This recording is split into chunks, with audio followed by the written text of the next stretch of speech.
Never waste a good crisis. And when it comes to the economic crisis, don't waste it when it can have a very positive impact. You never want a serious crisis to go to waste.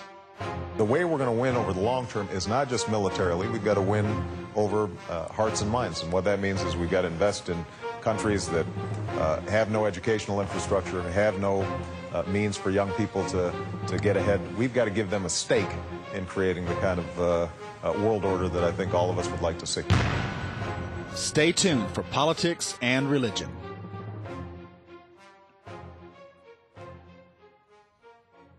Well, this world gets stranger and stranger. This comes to us today. The Obama administration has named a transgender appointee to the Commerce Department. This is a woman who, are you ready for this? Used to be a man. Here's the story. President Obama recently named Amanda Simpson to be a senior technical advisor to the Commerce Department. In a statement, Simpson, a member of the National Center for Transgender Equality's Board of Directors, said that as one of the first transgender presidential appointees to the federal government, I hope that I will soon be one of hundreds and that this appointment opens future opportunities for many others. Does anything seem out of whack to you? Now, I don't want to be crass. I don't want to be unfeeling. I don't want to be insensitive. But I'm simply saying that when we are looking for people that think they're a female in a male's body to appoint to responsible positions, what does this say for the value system and the judgment of our president? This is a direct presidential appointee, and he's appointing a transgender. I'll never forget, ladies and gentlemen, I'm going to speak openly to you. I'm not going to dance around this issue. There's too many people doing that. I'll never forget, I went out to the forum on the Real ID Act in California, and I flew out there especially to be able to speak against the Real ID Act and why we were against it. I registered to speak along with many others, and they called one person after another, and then they called a transgender person. It was a male. He was about 6 foot, maybe 6'1".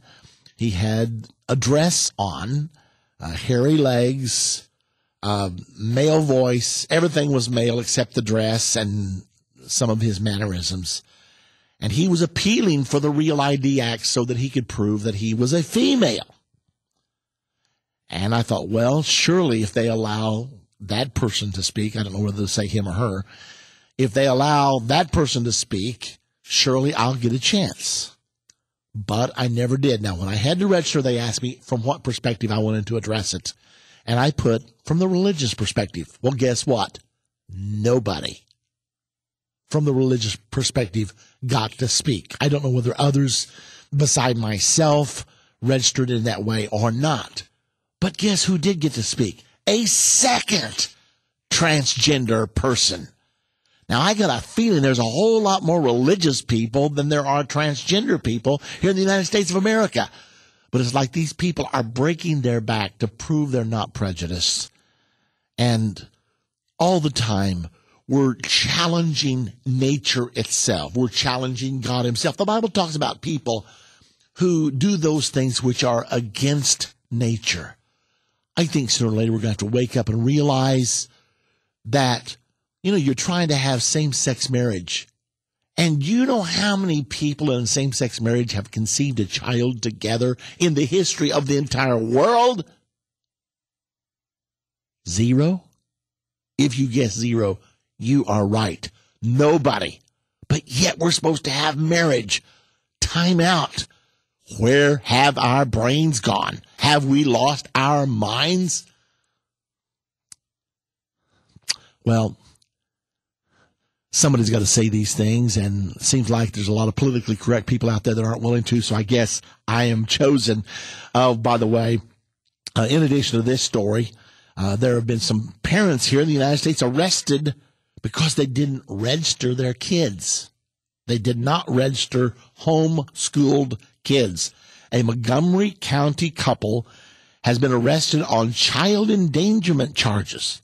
I mean, you had the kids, you've been feeding the kids, but you're endangering them because you don't let us take charge of them.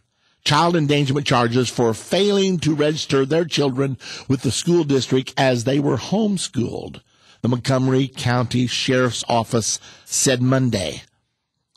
Richard Creasy, 47, and Margie Creasy, 41, both of the town of Glen, never registered their 4 children or their homeschooling curriculum with the local school district, said the sheriff's office. So now then, they have been arrested for the crime of raising their own kids, schooling their own kids. Come on, America. Are we going to wake up? Are we going to wake up in time? That's my question.